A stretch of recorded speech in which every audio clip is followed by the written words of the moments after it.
Hello നമസ്കാരം, ഏവർക്കും പുതിരീടിലേക്ക്.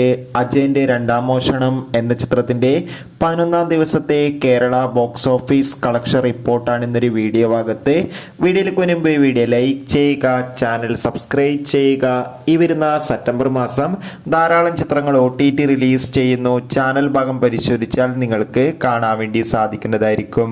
ടൊവിനോ തോമസ്, ബേസിൽ Joseph എന്നൊക്കെ പ്രധാന കഥാപാത്രങ്ങളായ ചിത്രമായിരുന്നു അജയൻ്റെ രണ്ടാം മോഷണം. ചിത്രത്തിന് മികച്ചൊരു പോസിറ്റീവ് റെസ്പോൺസ് തന്നെയാണ് ഇപ്പോഴും പുറത്തുവന്നുകൊണ്ടിരിക്കുന്നത്. അതുകൊണ്ട് തന്നെ എല്ലാ സിനിമാ പ്രേമികളും ഒരേപോലെ ചിത്രത്തിന്റെ കളക്ഷൻ റിപ്പോർട്ട് അറിയാൻ വേണ്ടി കാത്തിരിക്കുകയായിരുന്നു. ചിത്രത്തിന് 11-ാം ദിവസവും അത്യാവശ്യം മികച്ചൊരു ബുക്കിംഗ് തന്നെയാണ് കേരളത്തിൽ നടന്നിട്ടുണ്ടായിരുന്നത്. അതുകൊണ്ട് തന്നെ 11-ാം ദിവസം മാത്രം കേരളത്തിൽ നിന്ന് ഏകദേശം 2 കോടിക്കടുത്ത് കളക്ഷൻ നേടിയെടുക്കാൻ വേണ്ടി സാധിക്കുമെന്നാണ് ട്രാക്കിംഗ് റിപ്പോർട്ടുകൾ സൂചിപ്പിക്കുന്നത്. കാത്തിരിക്കാം കൂടുതൽ കളക്ഷൻ റിപ്പോർട്ടിനായി. ചിത്രം കണ്ടവരുടെ അഭിപ്രായം കമന്റ് ചെയ്യുക.